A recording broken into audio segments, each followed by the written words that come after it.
Let's start with this rivalry. Let's spin some yarns. When was the first call you got from Mike Holmgren, Steve? When did that happen? Oh, my gosh. I was coaching at Cal. Okay. And Mike Holmgren was putting a staff together at Green Bay. And we had only met one time. We had a mutual friend. And he called me and asked me if I was interested. And I said, "Oh, are you kidding me? Are you kidding me? I grew up a Packer fan, right, back there?" Yes. And so that was in 1992, like in January or so. We had just gone to a bowl game at Cal, beat Clemson in the Citrus Bowl.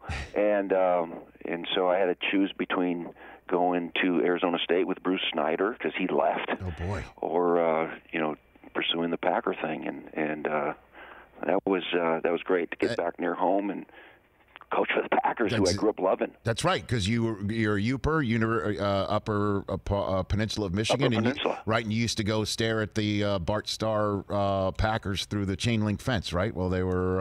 I think you've told me that story before. You've seen the photos I have, Rich. Yeah. I got. In fact, Herb Adderley just passed away this week. I know. I've got a picture of me. I was 9 years old getting an autograph from Herb Adderley. It's right here behind me, and Willie Wood, and of course Bart Starr and Paul Hornung and that whole bunch in the '60s. That's watching Lombardi. That's how I learned to love football, and never went to a game because we couldn't get a ticket or afford a ticket. So we went and watched training camp. That was free. And then, obviously you walk into a meeting room, and is that where you met Favre for the first time, too? Do you want to really know? No, because he wasn't there when we first got there. We started working. Uh-huh.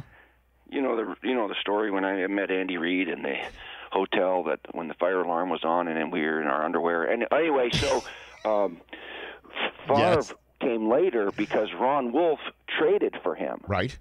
And so I remember he came up to me, he goes, "Hey, Mooch, take a look at this guy named Brett Favre." He gave me Southern Mississippi film because he was with the Falcons. And he only threw 5 passes. He got in just once, and threw 5 passes. So I had to kind of evaluate him. Ron wanted to know my opinion. And so I went, well, I had to go back to college to watch him play.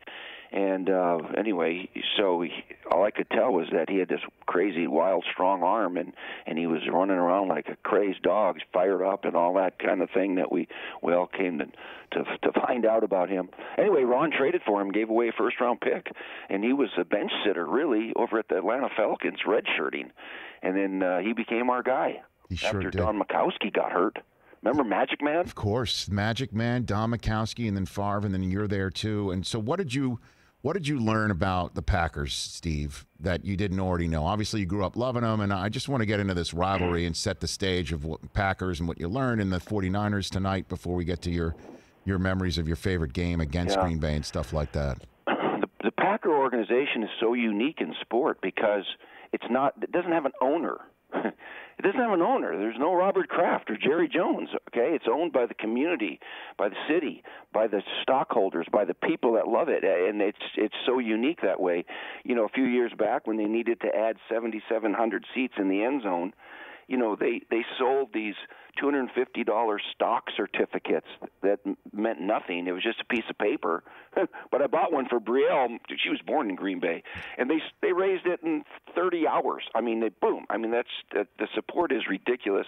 In fact, I'm on the waiting list for season tickets. Yeah. There are about 120,000 people on the waiting list for season tickets. Okay, with 4 tickets apiece. That's the demand there in that little town of Green Bay of 100,000 people. It's unbelievable. And when we got there with Mike Holmgren, they had a kind of a 2-decade drought after Lombardi. They didn't have a lot of winning seasons after Vince Lombardi left, and so it was kind of a rebuild. And Mike Holmgren, of course, ended up winning a Super Bowl again, and they call it Title Town, and they've won more world championships in football than any other team. Hey, you watched all the way to the end. Thanks for that. Watch more right here.